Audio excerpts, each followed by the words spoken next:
Hai guys, ini ada cerita yang menarik banget soal kejadian yang dialami oleh Celsius dan ini ada keterkaitannya dengan FTX, Alameda Research, Three Arrows Capital, dan juga Luna. Kita akan juga update soal Bitcoin, tapi menu utama pada hari ini adalah soal cerita yang dari thread Twitter ini.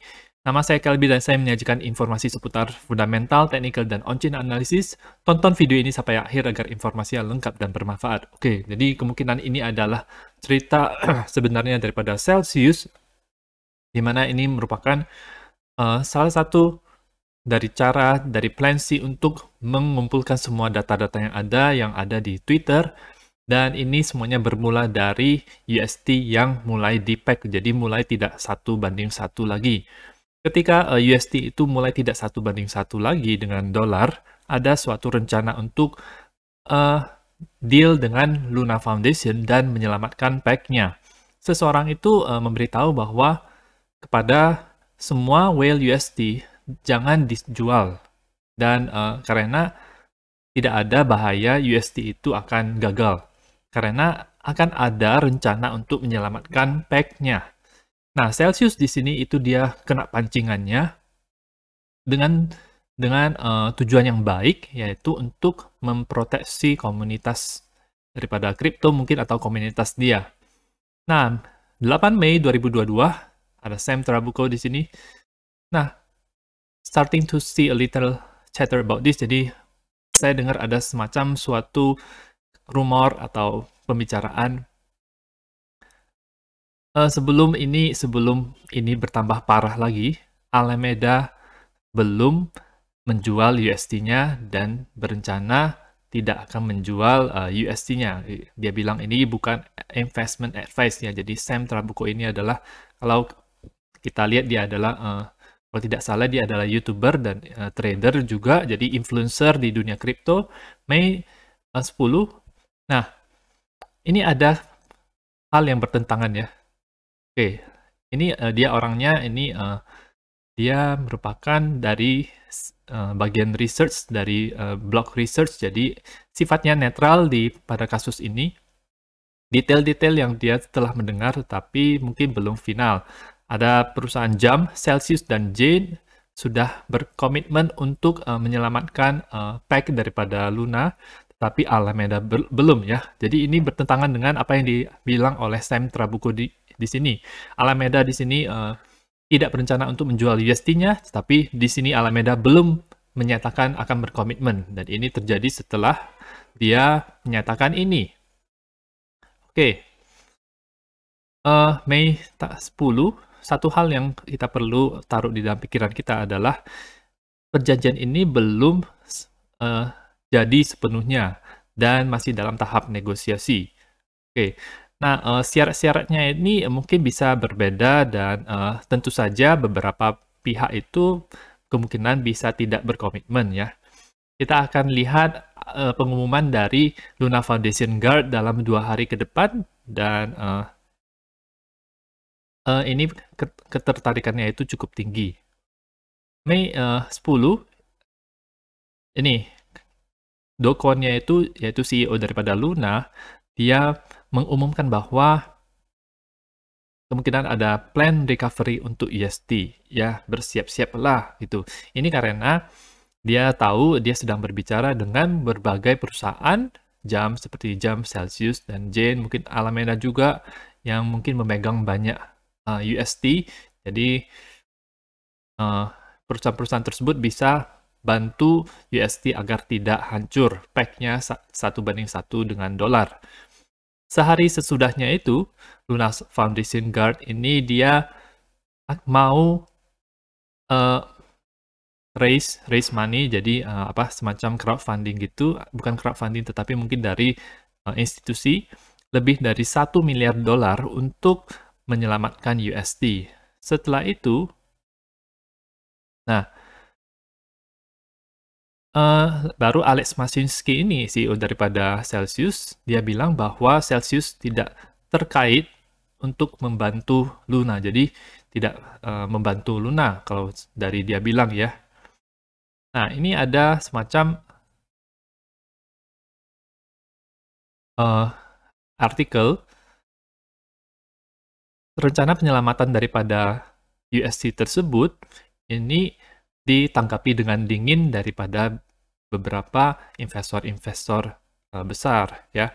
Alameda, Celsius, Galaxy Digital, Jump adalah investor-investor besar tersebut yang sedang dalam tahap negosiasi pembicaraan tersebut ya. Nah, di sini ditulis bahwa Celsius keluar dari ancaman tersebut dan dia loss banyak, losses, dan tidak mau berusaha untuk membantu. Dia stuck memegang USD dalam jumlah yang cukup banyak dan Luna juga yang di lock dan dia habis 100 juta sekitar 100 juta masing-masingnya.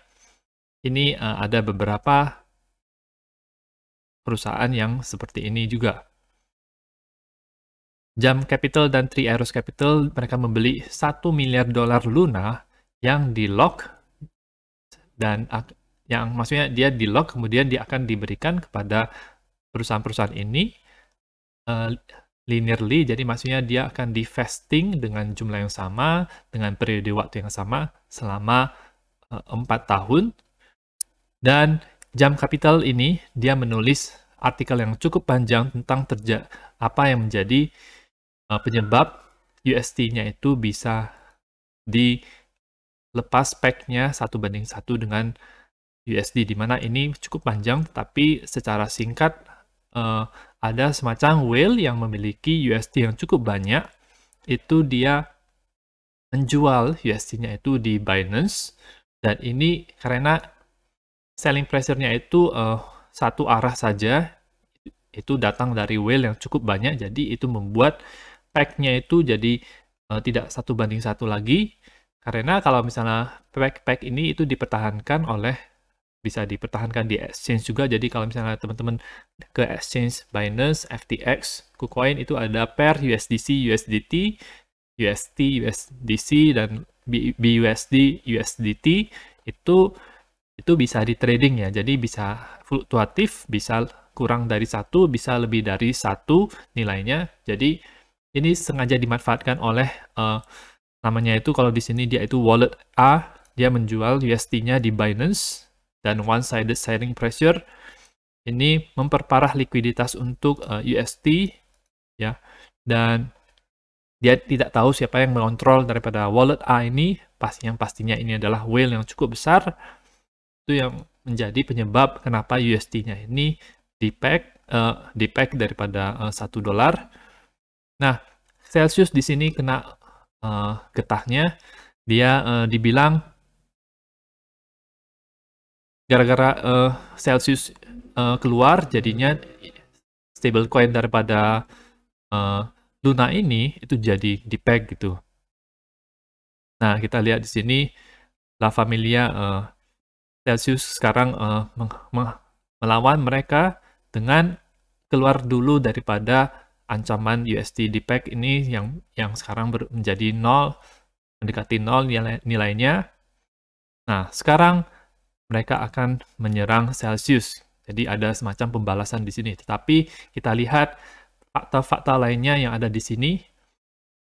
Ini Voyager di sini di tahun 2021 akhir tahun.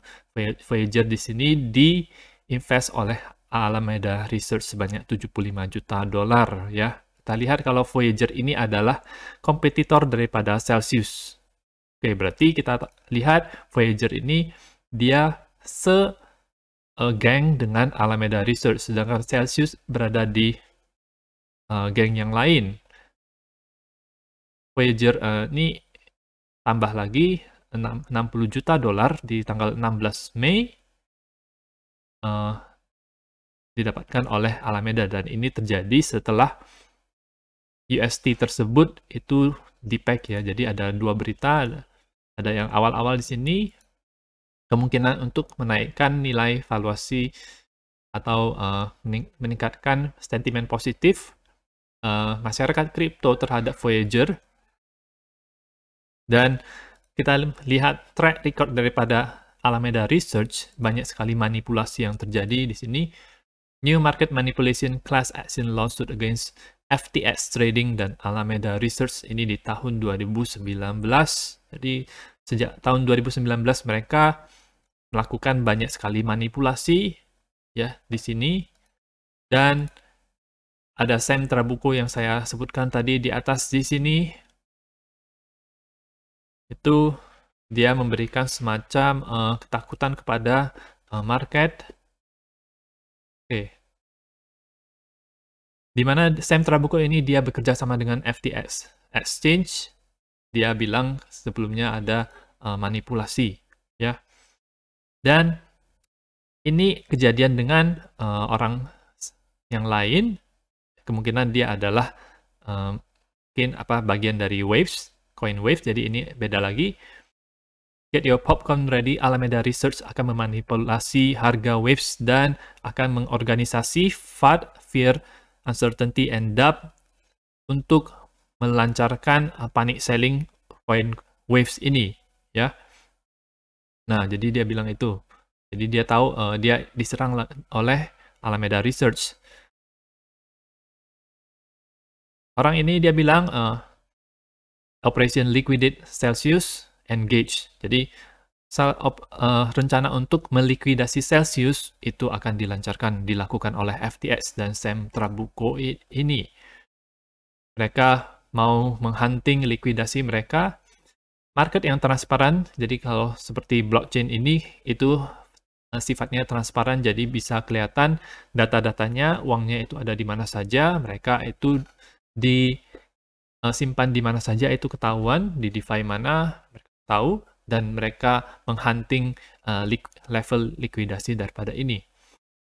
Nah, beberapa pemain besar di dalam industri ini itu mau untuk menodongkan senjatanya kepada beberapa pemain yang lain juga agar menjadi penjual yang menjual koin-koinnya itu secara terpaksa. PvP at its finest, jadi semacam PvP player versus player di sini.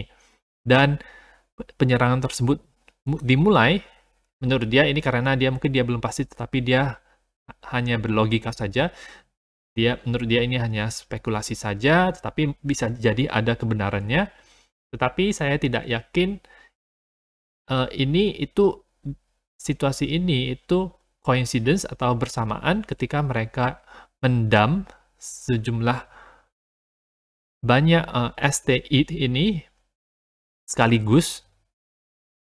Nah, dan ketahuanlah kalau Celsius ini mereka itu dia stuck di sini, mereka memiliki banyak STETH di sini. Jadi Celsius diserang, mereka tahu Celsius punya banyak stake ETH-nya itu, dan mereka sengaja jual stake ETH-nya itu agar Celsius terjebak di sini.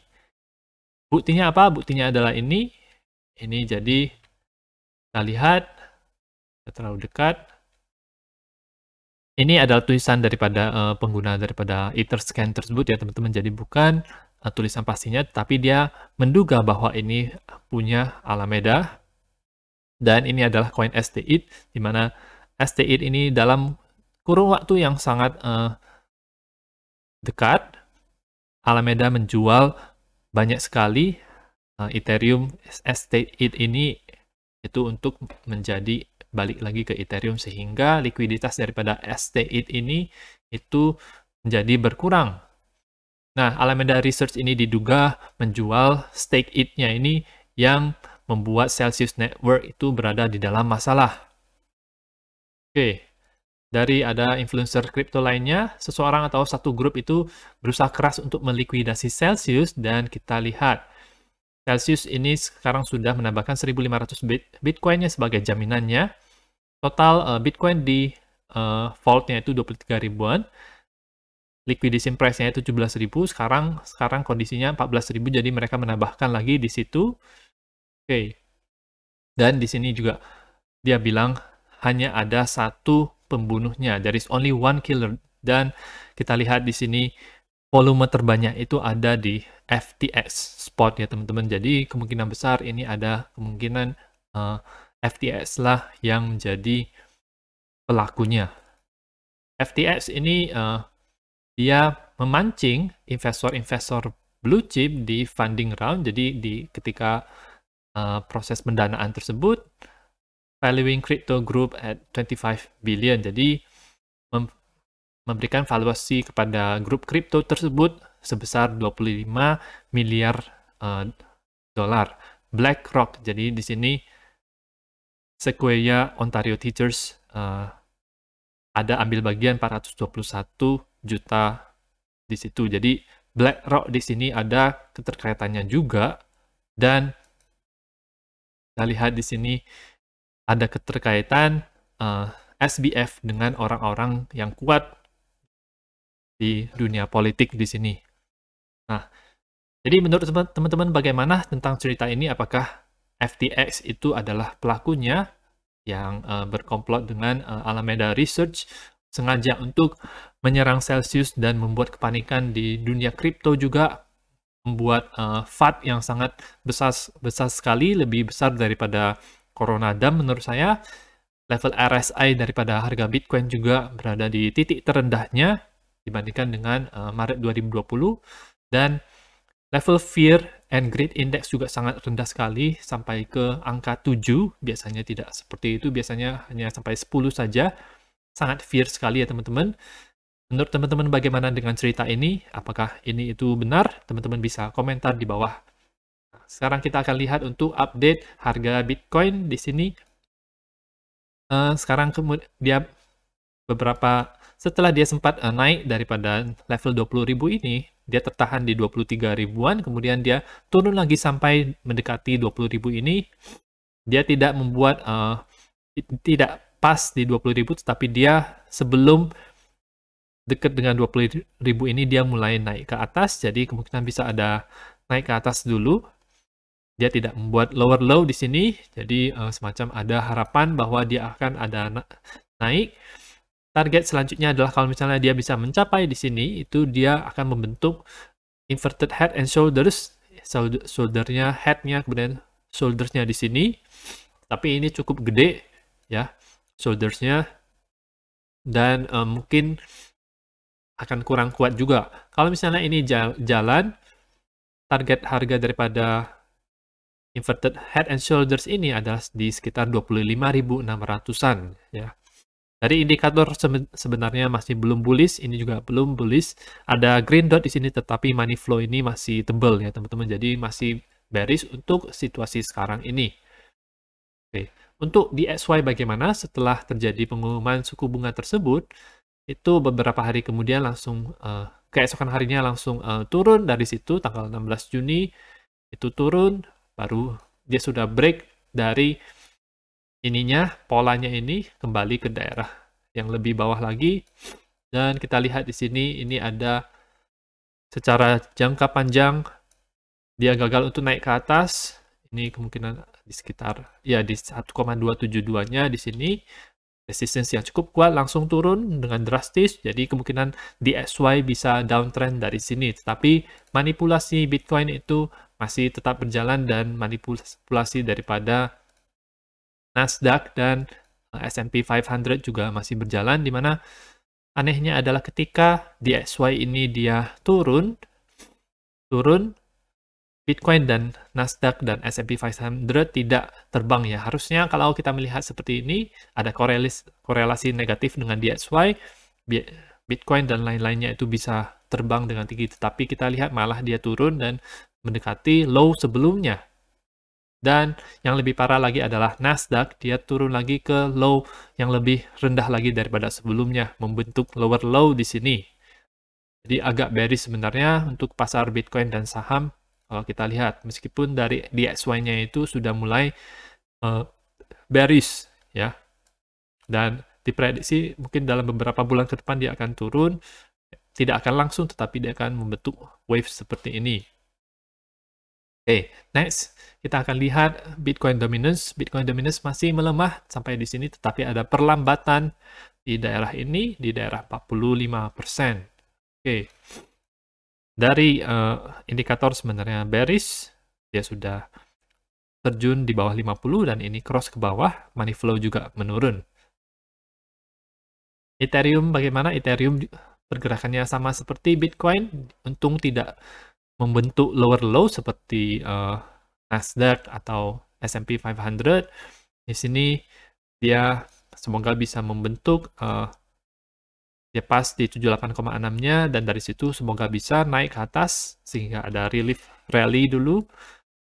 Kemungkinannya adalah bisa membentuk inverted head and shoulders tersebut. Selain itu dia bisa membentuk macam bear flag juga, itu sangat mungkin untuk terjadi. Jadi seperti ini, bear flag, kemudian bisa ada kemungkinan untuk turun lagi karena institusi bisa berusaha untuk mengejar posisi likuidasi daripada Celsius, di mana Celsius menaruh wrap Bitcoin dalam jumlah yang cukup banyak. Kalau misalnya itu harga Bitcoin itu turun ke level tertentu, maka wrap Bitcoin tersebut tidak bisa diambil lagi oleh Celsius, dan ini bisa mengakibatkan domino effect kepada investor-investor lain juga yang berada di DeFi khususnya, yang over leverage, mereka over borrow, mereka meminjam terlalu banyak, dan